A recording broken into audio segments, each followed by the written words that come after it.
dos trabalhos do Roberto, eu acho que o mais importante dessa exposição é essa enorme tapeçaria. Mas é muito grande, né? Ela tem 27 metros de comprimento por 3,5 de altura.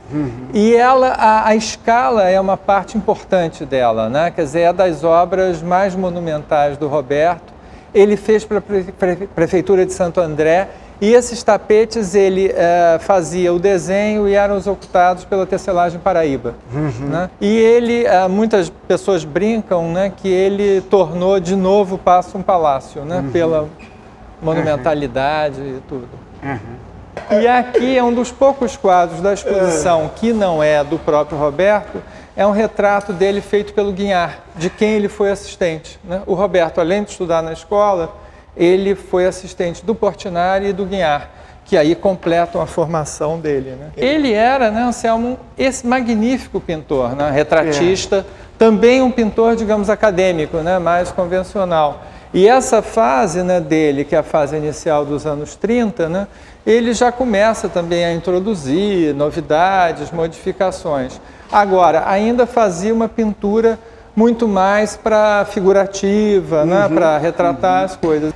E aqui nessa próxima sala, né, um trabalho que é um trabalho histórico, precioso, que é esse guache do Palácio Gustavo Capanema, que é a primeira obra na qual entra a abstração no trabalho dele.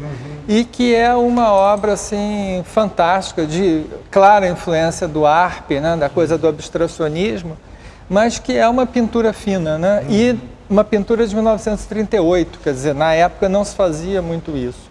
E a partir daí a abstração vai entrar para a obra dele de pintura, né? E ao mesmo tempo ele estava fazendo a Pampulha, né, que está aqui, e que também a gente percebe esse diálogo estreito com a pintura. É claro que o paisagismo para ele também, quer dizer, ele organizava o plano pela pintura, mas era um ponto de partida, não de chegada, né? Porque ele lidava com a vida das plantas, com a época de florações, né? Eu continuo pintando, eu continuo atuando em uma série de campos artísticos. Agora, dizer que essa coleção, para mim, não tem uma importância muito grande, não seria possível fazer jardins se eu não tivesse o meu cadinho, o lugar onde eu fiz as minhas experiências, onde fui aprendendo a conviver com as plantas. Vocês continuam com o mesmo sistema de terem um horto próprio e darem as mudas de todos os jardins? Isso não existe em outro tipo de projeto de paisagismo, não? Ele viu uma necessidade de utilizar essas plantas que não tinha no mercado, precisar de um lugar para cultivar. Então ele comprou esse sítio com o irmão, com o Siegfried, justamente para ter uma fonte, né, para que ele pudesse pegar essas plantas e utilizar nos jardins. Essa foi a ideia inicial do sítio.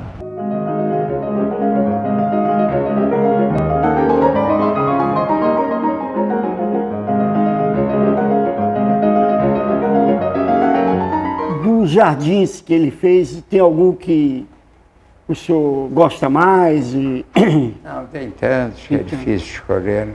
O Ateu está bonito, né?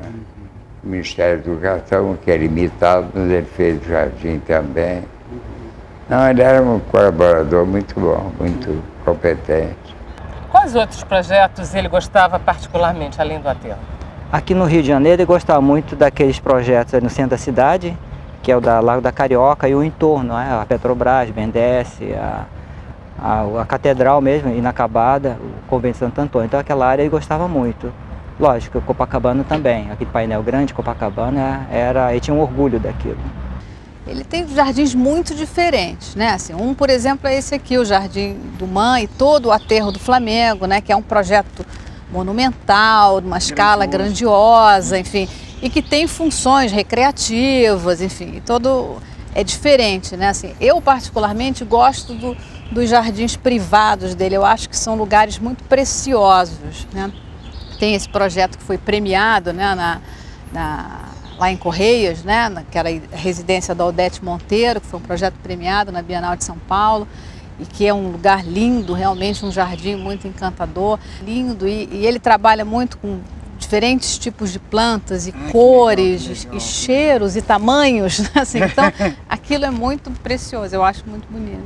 Luiz César Fernandes, o empresário, o amigo de velhos carnavais, feliz proprietário desse lugar, desse paraíso, que é a antiga residência Odete Monteiro, hoje Fazenda Marambaia, um dos primeiros projetos paisagísticos do mestre Buller Marx. Tudo bem? Tudo bem. Tudo certinho? Tudo em ordem. Fale um pouco desse projeto de Buller Marx. Esse projeto começa quase na juventude de Buller Marx, ele estava recém-formado e ele propõe ao proprietário fazer um jardim. E o proprietário acredita nele e dá autonomia para que ele faça então um jardim. Então em 1942 ele tem um trabalho de locar a casa com insolação, com tudo, e depois inicia o jardim com todas as dificuldades da época. Ele trabalhava com carrocinha, com burro e tal. Chegou a ter 200 carrocinhas com burro para modelar esse jardim que vocês veem aqui hoje. Luiz, esse projeto foi um projeto premiado, um projeto que, enfim, o Buller Marx gostava muito desse projeto. Como é que foi trazer ele já velhinho aqui, ele andar e rever isso? Qual era a sensação dele? Não, primeiro ele foi premiado, ele teve mais de 18 prêmios. Ele foi premiado na Alemanha, foi premiado no MoMA, na Bienal de São Paulo. Quer dizer, ele ganhou prêmios a vida toda Com esse projeto aqui. Tem 18 prêmios com esse projeto. Agora, eu nunca trouxe ele aqui, ele vinha todo mês aqui. Voluntariamente ele estava todo mês aqui, sempre mexia, advertia que aqui não está tão bom, mexe aqui, essa planta não é daqui, e ele se interessava o tempo todo. Eu tive muito trabalho de construir a piscina, porque eu queria construir a piscina numa proximidade da casa, e ele queria que eu colocasse a piscina no morro, ele queria longe. Eu acabei aproveitando uma das exposições que ele ia fazer na Alemanha, que ia levar cerca de 3 meses, me preparei e construí tudo para que tivesse a piscina em 3 meses pronta. Só que ele chegou na metade do projeto. E aí minha esposa estava aqui, eu estava trabalhando, ele quase literalmente bate na minha esposa, porque ele diz, isso daqui é uma obra de arte, não pode ser mexida, não pode ser tocada. É a mesma coisa que pegar um quadro e tirar uma parte do quadro. Eu falei, mas Roberto, isso está tão longe do jardim, era o final do jardim, não pode. Ficou 2 anos brigado comigo. Aí durante esses 2 anos ele não veio. E no final ele acabava vindo, mas descia antes, onde ele não podia ver a piscina, e entrava para não ver a piscina. E foi assim a vida toda.